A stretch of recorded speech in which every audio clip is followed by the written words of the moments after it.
Good morning. As you can see, it's pretty gray out there, but springtime. Anyhow, a lot to talk about. A lot of films opening in Hong Kong this week. I'm not going to talk about all of them because I'd be here for an hour, and even I'm not that interesting to myself. So I'm just going to talk about a couple of them, but I'll mention the other ones very fast. First of all, Welcome to Marwin, the Steve Carell film that was supposed to open here today. It got pulled. I hear it's awful, so I don't care. Second film, Kursk, about the retelling of the Russian ship that went down with many men on board, the submarine, starring Colin Firth, opens today. I haven't seen it because the press screening was at some strange hour, and I said, forget that. So I haven't seen it. I don't know what it's, I know what it's about, but I don't know if it's any good. Then we have Dumplin', the Jennifer Aniston film about body image. I'm not going to talk about it, but I have reviewed it. It is on my website, so if you want to read about it, go check out the website, Howard4Film, Howard, F-O-R, film.com, and you can read about it there. And now we have the two big films that are opening in Hong Kong today. They've already opened elsewhere, I think. Well, in the States, they've certainly opened. Canada, they've opened as far as I know. Not sure about anywhere else. The two big films opening today, Vice, starring Christian Bale, which is up for a lot of awards. And the other big one is Yorgos Lanthimos' period comedy called The Favorite, starring Olivia Colman, Rachel Weisz, and Emma Stone, which I saw a couple months ago, and I had to watch it again the other night. I didn't have to. I chose to watch it again the other night because I wanted to remember what it was about. And I loved it the second time as much as I did the first time. But first I'll talk about Vice. So if you don't know who Dick Cheney is, Google him. But just very briefly, Dick Cheney, I would say before Donald Trump, Dick Cheney was probably the most hated politician in America. Widely hated, let's put it this way. He's an intensely private man. We don't know very much about him and his family. He's been very good at putting up a very good wall between his family life and his professional life. But he's been largely seen as the true power behind the Bush 44 presidency. That's George W. Bush. And he's the man who shaped America's foreign policy following the events of 9/11. And he threw America into a protracted war in Iraq that massively enriched himself and his friends at the government contractor named Halliburton. And you've probably heard of Halliburton. Well, he was the CEO. He did get bought out, but I'm sure he owns plenty of shares. And if not, his friends do. And they've made quite a bit of money off the Iraq War, off of a war that was started on the intelligence that Iraq had weapons of mass destruction, which we now know is a lie. Now, in a just world, he would be sitting in a federal prison today for all the horrible things that he's done. But he's rich and he's powerful, and he's not in prison. And in fact, he's quietly working behind the scenes, which is what he does best, helping craft the Republican Party's conservative agenda moving forward. So he's still around, but he's quiet. One of his daughters is the congresswoman, I think, for the state of Colorado, I think, Wyoming, Colorado, one of those. So he's there manipulating, which is what he does best. So this film, Vice, it's Adam McKay's, his writer-director Adam McKay's latest film. He's the guy who did The Big Short from a couple years ago, which also starred Christian Bale. And it was an absolute delightful film about the housing, not the housing crisis, we have the housing crisis, the mortgage crisis in America, and how people should have gone to jail for that. And I think only one person went to jail, and he wasn't even the right person. So again, rich and powerful, you have privilege. But not just in America, here in Hong Kong too, and probably everywhere else. So this film is, it takes a funny look, sometimes it's a frightening look at this man who flunked out of Yale. He was once a telephone company lineman, and he then entered the political arena, and he quickly rose through the ranks to become America's youngest White House Chief of Staff, then its Secretary of Defense, and finally its Vice President under George W. Bush. Now, the film is neither as witty nor as biting as The Big Short, which is rather unfortunate. It's sort of similar in style, but not as good. And it takes it takes a slight look his at this figure that we know so little about, and it's probably inaccurate. And in fact, even in the outset, on a title card, it's that McKay acknowledges that because so little is known about Cheney, they did their beep best to tell the real story. Now, the beep, they obviously threw in the word, but I'm not going to say what the word is because it's not necessary. So, but it was sort of like tongue in cheek the way they did it. So they really don't know. It's not accurate. They say it's not accurate, but it's the best they could do. Now, the film, is narrated by a fellow by the name of Kurt. He's played by the wonderful Jesse Plemons, who was fabulous in Game Night, and people would know him from TV's Breaking Bad, among other things. And he's a man, we don't know who Kurt is. We don't know what his connection is to Kurt but we find out very late in the movie what his connection is to Cheney. And let's just say they're very close. But not surprisingly for a biopic, the cast features a roster of actors who either share a passing resemblance to the real people that they're portraying, or they're made up to look like them. And these people include Amy Adams, who plays his wife Lynn Cheney. There's Steve Carell, who is also in The Big Short. He plays Donald Rumsfeld. There's Lisa Gay Hamilton, who was in what was she? She was in TV show The Practice. She plays Condoleezza Rice. There was Sam Rockwell, who was in 3 Billboards. He plays George W. Bush, and quite well, I got to say. Tyler Perry, who plays Colin Powell. Eddie Marsan, who was in Atomic Blonde, and their finest British actor. He plays Paul Wolfowitz, who is like scuzzy, really scuzzy character. And Bill Camp, I think Bill Camp's British. Can't remember. And he was in Red Sparrow, and he plays President Gerald R. Ford. But leading this whole pack, as I said at the outset, is Christian Bale, who is so well made up that he's barely recognizable. I mean, it's phenomenal. The guy, he puts on weight, he loses weight, he does, he's very, he's chameleon like in that respect. He's gonna kill himself by doing all this weight gain and weight loss, but anyhow. He put on a reported 45 pounds for this role, but still there's a lot of makeup on him because his hands he's got fat hands, and I think, you put on 45 pounds, you don't really get. You get some fat hands, but they had to have makeup on his hands. It was so well done. The makeup was so well done that it's amazing. And the guy, Christian Bale, he's got Cheney's cadence down right. He's got his look right. Like Cheney sort of has a drooping left eye, and he sort of talks sort of like the lower part of his left mouth, and he's got that down pat. Amazing. Not surprisingly, he's up for an Oscar. It's the odds makers are saying it's between him and Rami Malek. He's won a couple of awards. He won the Golden Globe for a comedy film. Rami Malek won it for a non-comedy film. The Golden Globe split the category in 2. They both won. Rami Malek's won quite a few other awards. My vote's on Christian Bale. I like Christian Bale better than I like Rami Malek's performance. So, with Rami Malek, I'm sorry. It's buck teeth, prosthetic. I'm sorry. That's about it. So, I know a lot of people liked it. I didn't. I didn't dislike it. I wasn't wowed the way so many people were. So my vote is for Christian Bale to take home the Oscar on Sunday night for Best Actor. Now, as good as the performances are, as good as all the makeup work is, and I'm telling you, the makeup, the makeup is amazing.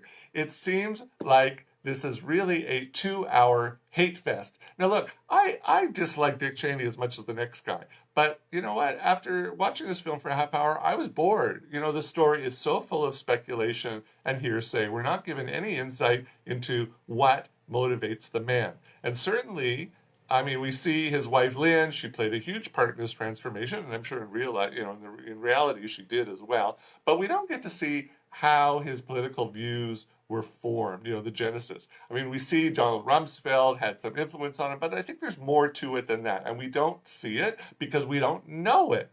And it's very strange because in the film he's this telephone line man, and Lynn reads him the riot act, tells him to get his act together, and boom, the next thing you know, he's on the government's internship program where he's clerking, or he's a political aide, or whatever you call it, to senator, congressman, I don't know. How do you get that job? You just can't sort of apply and boof, you got it. He had to have connections. My feeling is he had to have connections. So we don't even know what the connections are. How did he sort of, one day wake up and say, oh, this is for me? I understand that he has, the real guy, has a BA and an MA in political something, poli-sci or whatever. So he is interested, he was interested in politics, but we don't know how that transition from telephone line man to politics. It wasn't that he woke up one morning and it just sort of happened. I'm sure it wasn't like that. I'm sure he had help along the way. We don't know what it is. So, and I was disappointed with that. And I just felt it's like 2 hours of bash. And I said, I hate the guy too, but you know what? Enough is enough. So I felt that it was a very tedious film to watch. Some friends of mine were sitting a couple seats down from me, and so after the film we talked about it. They liked it more than I did. I didn't dislike the film. I just didn't think it was a great film. I thought performance is excellent, makeup excellent, but it was not anywhere near as enjoyable or educational as The Big Short. And I think the problem is with The Big Short was based on a book, and I can't remember who wrote the book. And the book is supposed to be amazing, whereas this film, Adam McKay wrote the whole thing himself. So I think, the source material wasn't as rich with this film as it was with The Big Short. So to me, it wasn't as good, as well written a film as The Big Short. So sorry. So I would say, check out the film, because it's not horrible. But I'd say check it out because of Christian Bale's performance, because that really was amazing, and makeup excellent. So that's all I'm going to say about Vice. It opened yesterday. Sorry, I forgot today's Friday. Opened yesterday in Hong Kong. That's Vice. So the other film I'm going to talk about, which also opened yesterday, called The Favorite, which I saw, as I said, I saw it a couple months ago at the Macau International Film Festival, and then I watched it again the other night because I wanted to remember what it was about, and I loved it as much the second time. This is Yorgos Lanthimos' latest film. He's the guy who did The Lobster, starring Colin Farrell, and what was the other film that he did? For the life of me, I should write these things down. He's got a very wicked, dry sense of humor. His films are always a little. They're always very weird. They're not for everybody's taste. But this film is clearly the most commercially accessible film he's ever done, and wonderful, wonderful, wonderful film. It's the story of Britain's Queen Anne. She was the queen for about 10 years, not a long time. How long was she there? 12 years, something like that, at the beginning of the 18th century, at the beginning of the 1700s. And who knew that there was so much intrigue in the court of Queen Anne? But apparently the screenwriters Deborah Davis and Tony McNamara, they knew, and they got Yorgos Lanthimos involved, and we're all the better for it. This is really, it's an unconventional period piece. It's not your typical, costume drama. It's not a costume comedy. It's wickedly funny, and it is absolutely wonderful. And so it's, as I said, it's set in the early 1800s. The widowed and childless Queen Anne, played by Olivia Colman. People would know her from Murder on the Orient Express. She was also in The Lobster. I know her from TV's Peep Show, the BBC series. If you've never seen Peep Show, definitely, it's on. It was less like I watched it on YouTube years ago, so I don't know if it's still there. You have to watch it. It is absolutely wonderful. Peep Show, P-E-E-P-S-H-O-W. She plays one of the characters' co-workers / girlfriends, and she is wonderful in the film. The TV show. So Queen Anne is widowed, and she's childless. And by the way, we're going to be seeing Olivia Colman in the next season of The Crown. She plays Queen Elizabeth II. So she rules over an unsteady England with her childhood best friend and sometime lover, Lady Sarah Churchill, the Duchess of Marlborough, played by Rachel Weisz. Now, if the name Churchill sounds familiar, yes, she is an ancestor of Winston Churchill. She's also an ancestor of Lady Diana, Princess Diana. So they're all related to each other. Lady Sarah Churchill is by Queen Anne's side every step of the way, advising her because Queen Anne's not the brightest. You know, I guess all that inbreeding and she was never meant to be the queen. Various things happened in terms of people dying young and whatever, and she became the queen. She was never supposed to be the queen, in terms of succession, but it happened. She became the queen, and Lady Sarah Churchill was very smart, and she basically she ruled the country with she was the power behind the throne, literally. Now, so she was. Now, watch the film because it's great. So now, after Sarah, that's Rachel Weisz's character, learns of her cousin Abigail Hill, played by Emma Stone. Abigail's fallen on hard times because her father had a gambling habit. She invites the young woman to the palace to work as a scullery maid. Now, apparently, they in real according to history, they didn't know each other because Abigail had I don't more than a dozen brothers and sisters, and Abigail's father was the cousin to Lady Churchill. So there was a huge family. So they didn't know each other, but she knew of her. So that's what happened. That's so when you see the film, they meet and apparently, according to history, that was it. They met. Now Abigail, however, even though she's fallen on hard times, she's determined to regain her lost social standing any which way she can, and she quickly ingratiates herself with Queen Anne, and while at the same time playing coy with some of Sarah's foes, who include the opposition leader Harley, wonderfully played by Nicholas Hoult, who's going to be seen in the next month, I think, in the film Dark Phoenix. And along with his crony Masham, played by Joe Alwyn, who was the star of Billy Lynn's Long Halftime Walk, the film that was shot in 4K a couple of years ago. In what was it, 24 frames, not 24 frames per second, 60 frames per second. That's what it was in 4K. Now, Queen Anne, for her part, loves the added attention she's receiving, and soon she starts playing the two other women off against each other as they vie to be her favorite, hence the title of the film. And that goes on until only one woman is left standing, and I'm not going to tell you which one it is.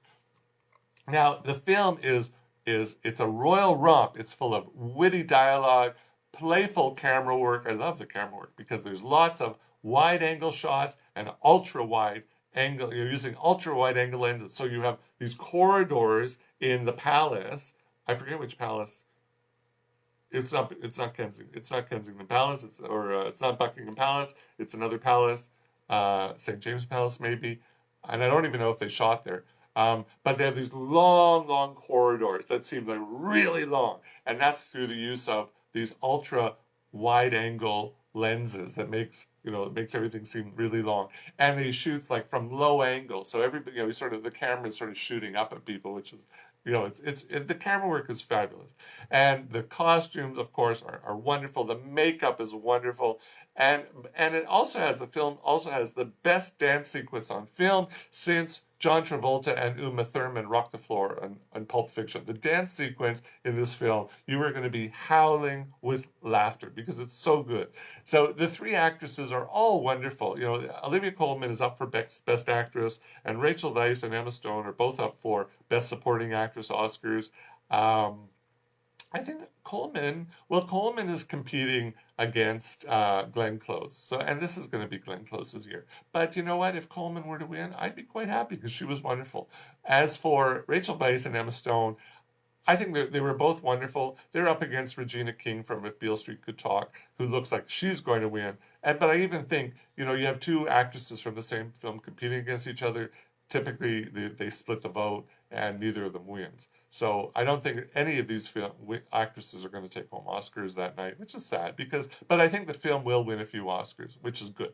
But I think Coleman is really the best part of this film. She's pouty, she's gouty, she's absolutely wonderful in this film. And and at first you think, you know, she doesn't stand a chance against these other two women who are smart, they're scheming, they're ruthless. But you know what? She has her moments when the character Anne, she has her moments when she reminds everyone, including herself, just who the boss is. And when those moments happen, they are so good. They're so enjoyable to watch. Very funny film. So the film has already won the Grand Jury Prize at the Venice Film Festival, and it won the BAFTA Award for Outstanding British Films. But in terms of will they win the Best Picture Oscar? I don't think so, unfortunately, because the odds makers have given Roma the first to the pole position. Green Book is second right now, or they were a couple days ago. So I don't know what it is today. So I don't know that they're going to win. I hope, you know what, I'd be happy if they did, because I love this one. This is my favorite film from last year. But I have a feeling Rome is going to win. So we'll see. We'll find out in a couple of days. But definitely, you have to see this film because this is an absolutely fabulous. This is Lanthimos' best film yet. It's not historically accurate. You know, there is like the thread of the story is accurate according to historical reports, but they built a whole story around this thread. So it's not accurate, but who cares? It's so much fun. So I'd say, you know, definitely check it out. This is the film you need to see this week or next week, because it'll be here for a couple of weeks, I think. So that's it. So that's all I'm going to talk about. I also, on my website, I've done my Oscar predictions for 2019. So also, you know, go to my website, Howard4Film, howardforfilm.com, and you can see what my Oscar predictions are. And if you think I'm wrong, tell me I'm wrong. Or if you think I'm right, tell me I'm right. That's it. Not sure what I'm doing next week. A slow week, as far as I know. But I did see a Spanish film last night called Champions at the opening of the European Film Festival. Really enjoyable film. I'm sure Hollywood's going to remake it and kill it. So a Spanish film called Champions. I'm not sure if it's coming to Hong Kong or if it was a one-off. I have to check, but enjoyable film. So maybe I'll talk about that next week in case you happen to find it. That's it. Have a good weekend. Have a good week. Hopefully the weather will get better. And see you.